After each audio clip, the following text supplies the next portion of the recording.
News first channel ಹಾಗೂ ಡಿಜಿಟಲ್ನಲ್ಲಿ ಜಾಹೀರಾತು ನೀಡಲು ಈ ನಂಬರ್ಗೆ ಸಂಪರ್ಕಿಸಿ. ಕೇಂದ್ರ ಸರ್ಕಾರ ಜಿಎಸ್ಟಿ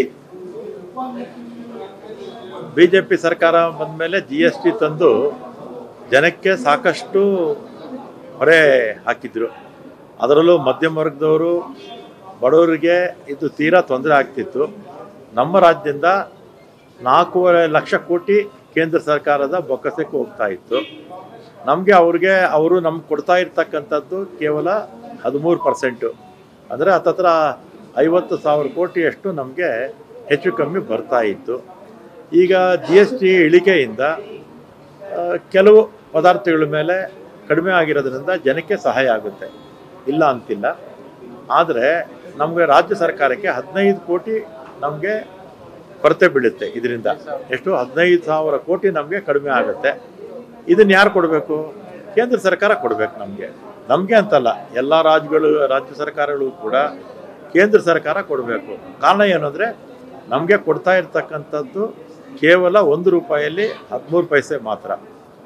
13 ಪೈಸೆ ಮಾತ್ರ ಕೊಡ್ತಾ ಇರೋದ್ರಿಂದ ರಾಜ್ಯ ಸರ್ಕಾರ ಈಗ ಈ ಒಂದು ಹೊಸ ಬದಲಾವಣೆಯಿಂದ 15,000 ಕೋಟಿ ನಷ್ಟ ಆಗ್ತಿರೋದ್ರಿಂದ ಕೇಂದ್ರ ಸರ್ಕಾರನೇ ಇದನ್ನು ಎಲ್ಲ ರಾಜ್ಯಗಳಿಗೂ ವಾಪಸ್ಸು ಕೊಡಿಸ್ಬೇಕು. ಅವರೇನು ಹೆಚ್ಚುವರಿಯಾಗಿ ನಮ್ಮ ಹತ್ರ ತಗೊಳ್ತಾ ಇದ್ದಾರೆ ಅದನ್ನು ನಮಗೆ ಕೊಡಬೇಕು. ಆಗ ರಾಜ್ಯ ಸರ್ಕಾರಗಳು ಸ್ವಲ್ಪ ಉಸಿರಾಡೋದಕ್ಕಾಗುತ್ತೆ. ಇಲ್ಲ ಅಂದರೆ ಈಗೇನು ಇದೇ ಥರದ ವಾತಾವರಣ ಇದ್ದರೆ ರಾಜ್ಯ ಸರ್ಕಾರಗಳೆಲ್ಲ ಕೂಡ ನಶಿಸೋಗುತ್ತಷ್ಟೆ. ಯಾವ ರಾಜ್ಯ ಸರ್ಕಾರಗಳು ಕೂಡ ಕೆಲಸ ಮಾಡೋಕ್ಕಾಗೋದಿಲ್ಲ.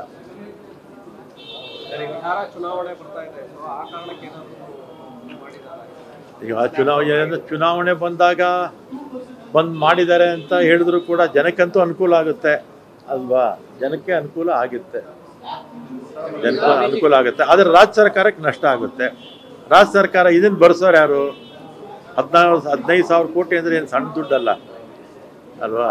ಇದನ್ನು ಕೇಂದ್ರ ಸರ್ಕಾರ ನಮ್ಮ ಹತ್ರ ಹೆಚ್ಚುವರಿಯಾಗಿ ಅವ್ರು ತಗೊಳ್ತಾ ಇದ್ದಾರೆ. 1 ರೂಪಾಯಲ್ಲಿ 87 ರೂಪಾಯಿ, 1 ರೂಪಾಯಲ್ಲಿ 87 ಪೈಸೆ ಅವ್ರು ತಗೊಂಡು ನಮಗೆ ಕೊಡ್ತಾ ಇರ್ತಕ್ಕಂಥದ್ದು 13 ಪೈಸೆ.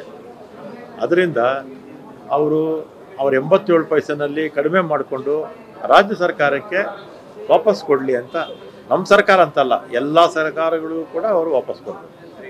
ಧರ್ಮಸ್ಥಳ ಪ್ರಕರಣ NIA ವಹಿಸಬೇಕು ಅಂತೇಳಿ ಸ್ವಾಮೀಜಿ ನಿಯೋಗ ಅಮಿತ್ ಶಾ ಅವ್ರನ್ನ ಭೇಟಿಯಾಗಿ ರಿಕ್ವೆಸ್ಟ್ ಮಾಡಿದ್ದಾರೆ. ಸ್ವಾಮೀಜಿಗಳು ಕೂಡ ಈ ಪ್ರಕರಣ NIA ಹೋಗ್ಬೇಕು, ರಾಜ್ಯ ಸರ್ಕಾರ ತನಿಖೆ ಮೇಲೆ ವಿಶ್ವಾಸ ಇಲ್ಲ ಅಂತಾರೆ ಸ್ವಾಮೀಜಿಗಳಿಗೂ ಕೂಡ. ನನಗೆ ಅದ್ರ ವಿಚಾರ, ಸ್ವಾಮೀಜಿಗಳ ವಿಚಾರ ಗೊತ್ತಿಲ್ಲ ನನಗೆ. ನನ್ನ ಅಭಿಪ್ರಾಯದಲ್ಲಿ SIT ತನಿಖೆ ಮಾಡ್ತಾ ಇದೆ, ಸರಿಯಾದ ದಾರಿನಲ್ಲೇ ಹೋಗ್ತಾ ಇದೆ. ಮತ್ತು SIT ತನಿಖೆನ ಎಲ್ಲರೂ ಕೂಡ ಸ್ವಾಗತ ಮಾಡಿದರು. ಆಮೇಲೆ BJPಯವರು ಏನು ಕಾರಣನೋ ಗೊತ್ತಿಲ್ಲ, ಅವರು ಅದಕ್ಕೆ NIA ಮಾಡಬೇಕು ಅಂತ ಹೇಳ್ತಾ ಇದ್ದಾರೆ. ಹಿಂದೆ ಸೌಜನ್ಯ ಪ್ರಕರಣ ಕೂಡ ಕೇಂದ್ರ ಸರ್ಕಾರದ CBI ತನಿಖೆ ಮಾಡಿದ್ದು, ಕೇಂದ್ರದಲ್ಲಿ CBI ಸರ್ಕಾರನೇ ಇತ್ತು. ಯಾಕೆ ನ್ಯಾಯ ಸಿಗಲಿಲ್ವೋ ನನಗಂತೂ ಗೊತ್ತಿಲ್ಲ. ಈಗ NIAಗೆ ಯಾಕೆ ಕೇಳ್ತಾ ಇದ್ದಾರೋ ನನಗಂತೂ ಗೊತ್ತಿಲ್ಲ. CBI ಅವ್ರದ್ದೇ, NIAನೂ ಅವ್ರದ್ದೇ, ಯಾಕೆ ಕೇಳ್ತಾ ಇದ್ದಾರೋ ಗೊತ್ತಿಲ್ಲ. ನನ್ನ ಅಭಿಪ್ರಾಯದಲ್ಲಿ SIT ಚೆನ್ನಾಗಿ ಕೆಲಸ ಮಾಡ್ತಾ ಇದೆ. ಸೌಜನ್ಯ ಕೊಲೆ ಅಂತಲ್ಲ, ಮತ್ತು ಈ ಬುರುಡೆ ಪ್ರಕರಣ ಇದೆಯಲ್ಲ, ಇದೆಲ್ಲ ಕೂಡ ಒಂದು ತಾರ್ಕಿಕ ಹಂತಕ್ಕೆ ಬರುವ ಎಲ್ಲ ಲಕ್ಷಣಗಳು ಇದೆ. ಹೆಚ್ಚು ಬೇಕಾಗಿದ್ದರೆ ನಿಮಗೆ ಪೂರಕವಾಗಿ ಈಗ ಧರ್ಮಸ್ಥಳ ಉಗ್ರರ ಹಿಟ್ ಲಿಸ್ಟ್ನಲ್ಲಿ ಇದೆ ಅಂತಕ್ಕಂಥ ಒಂದಷ್ಟು ಮಾಹಿತಿಗಳು ಬಯಲಾಗ್ತದೆ. ಮೊದಲನೇದಾಗಿ ಈ 2022 ಮೊನ್ನೆ ಕಳೆದ 2022ರಲ್ಲಿ ಕುಕ್ಕರ್ ಬ್ಲಾಸ್ಟ್ ಆಯ್ತಲ್ಲ ಮಂಗಳೂರಲ್ಲಿ, ಆ ಕುಕ್ಕರ್ ಬ್ಲಾಸ್ಟ್ ಆಗಬೇಕಾಗಿದ್ದು ಧರ್ಮಸ್ಥಳದಲ್ಲಿ ಆಗಬೇಕಾಗಿದ್ದು ಮಂಗಳೂರು ಬ್ಲಾಸ್ಟ್ ಆಯಿತು ಅಂತಕ್ಕಂಥದ್ದು ಈಗ ಒಂದಷ್ಟು ಮಾಹಿತಿಗಳು ಹೊರಗಡೆ ಗೊತ್ತಾಗ್ತದೆ. ಈಗ ಧರ್ಮಸ್ಥಳನೇ ಅಂತಲ್ಲ, ನಮ್ಮ ರಾಜ್ಯದಲ್ಲಿರ್ತಕ್ಕಂಥ ಹತ್ತತ್ರ 1,80,000 ದೇವಸ್ಥಾನಗಳು ಎಲ್ಲ ಸುರಕ್ಷಿತವಾಗಿದೆ, ಯಾವ ಸಮಸ್ಯೆನೂ ಇಲ್ಲ.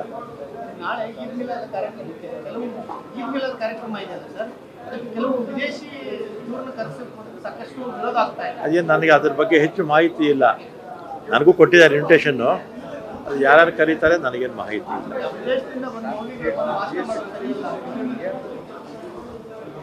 ಏನು ಕರೆಕ್ಟಾಗಿ ಗೊತ್ತಿಲ್ಲಪ್ಪ. ಅಲ್ಲ, ಒಂದು ಮಿಲಾದ್ ಹಬ್ಬ ಮಾಡಿ ಅದು ಏನಾದರೂ ತಪ್ಪಾಗಿ ಮಾತಾಡಿದ್ರೆ ಅಲ್ವಾ, ಜನ ನೀವೆಲ್ಲ ಸನ್ಮಾರ್ಗದಲ್ಲಿ ಹೋಗ್ಬೇಕು ಅಂತೇಳಿ ಉಪದೇಶ ಮಾಡಿದ್ರೆ ತಪ್ಪೇನಿದೆ? ಈಗ ನಮ್ಮ ಸ್ವಾಮೀಜಿಗಳು, ಮೌಲ್ವಿಗಳು, ಪಾದ್ರಿಗಳು ಜನ ಏನು ಹೇಳ್ತಾರೆ? ಭಾನುವಾರ ಚರ್ಚ್ಗಳಲ್ಲಿ, ಶುಕ್ರವಾರ ಮಸೀದಿಗಳಲ್ಲಿ, ಬೇರೆ ದಿನಗಳಲ್ಲಿ ನಮ್ಮ ಸ್ವಾಮೀಜಿಗಳು ಜನ ಏನು ಹೇಳ್ತಾರೆ ಜನಕ್ಕೆ? ಎಲ್ಲ ಸನ್ಮಾರ್ಗದಲ್ಲಿ ಹೋಗಿ ಯಾರೂ ತಪ್ಪು ಮಾಡಬೇಡಿ, ಆ ತಪ್ಪು ಮಾಡಿದವ್ರನ್ನ ಸರಿಯಾದ ದಾರಿಗೆ ತಗೊಂಬನ್ನಿ ಅಂತ ಎಲ್ಲ ಧರ್ಮಗುರುಗಳು ಹೇಳೋದು. ಅಷ್ಟೇ ಹೇಳಿದರೆ ಏನು ಸಮಸ್ಯೆ ಇಲ್ಲ.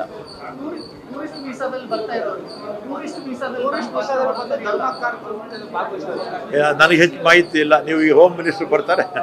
ಓಕೆ,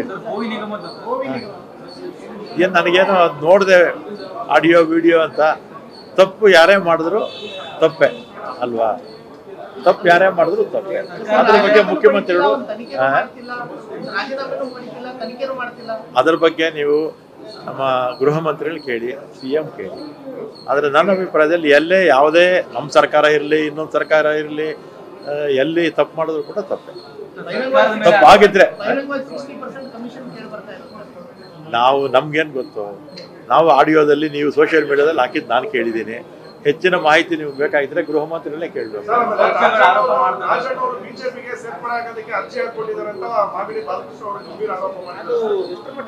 ಈಗ ಬಾಲಕೃಷ್ಣ ಅವರು, ರಾಜಣ್ಣವರು BJPಗೆ ಸೇರ್ತಾರೆ ಅಂತ ನಾನು ನೋಡಿದೆ ಪೇಪರಲ್ಲಿ. ರಾಜಣ್ಣವರು ಯಾವುದೇ ಕಾರಣಕ್ಕೂ BJP ಪಕ್ಷಕ್ಕೂ ಹೋಗಲ್ಲ, ಯಾವ ಪಕ್ಷಕ್ಕೂ ಹೋಗಲ್ಲ, ಕಾಂಗ್ರೆಸ್ಸಲ್ಲೇ ಇರ್ತಾರೆ ಅವರು. ನಾನು ಮೊನ್ನೆ ಅವರು ಹುಟ್ಟುಹಬ್ಬಕ್ಕೆ ಹೋಗಿದ್ದೆ. ಇಲ್ಲಿ ಒಂದು ನಿಮಿಷ ಹುಟ್ಟುಹಬ್ಬಕ್ಕೆ ಹೋಗಿದ್ದೆ. ತುಮಕೂರಲ್ಲಿ ತಾನೇ ಆಗಿದ್ದು, ತುಮಕೂರಲ್ಲಿ. ಆಗ ಒಂದು ಇದು ಫೋಟೋಸು ಅವ್ರದ್ದೆಲ್ಲ ಒಂದು ಎಕ್ಸಿಬಿಷನ್ ಇತ್ತು. 1972ರಲ್ಲಿ ಇಂದಿರಾ ಗಾಂಧಿಯವ್ರ ಜೊತೆ ನಿಂತ್ಕೊಂಡು ಇವರು ಮಾತಾಡ್ತಾಯಿದ್ರು. ಇಂದಿರಾ ಗಾಂಧಿಯವ್ರ ಜೊತೆಯಲ್ಲೇ ಎಲೆಕ್ಷನ್ ಭಾಷಣ ಇವ್ರು ಮಾಡ್ತಾಯಿದ್ರು. ಅಂದರೆ 72 ಅಂದರೆ ಎಷ್ಟು ವರ್ಷ ಆಯಿತು? ಆಗ್ಲಿಂದಲೂ ಕಾಂಗ್ರೆಸ್ಸಲ್ಲಿದ್ದಾರೆ, ಮುಂದಕ್ಕೂ ಕಾಂಗ್ರೆಸ್ಸಲ್ಲೇ ಇರ್ತಾರೆ. ನ್ಯೂಸ್ ಫಸ್ಟ್, ನಿರ್ಭೀತಿಯಿಂದ ನಿಮ್ಮ ಪರವಾಗಿ.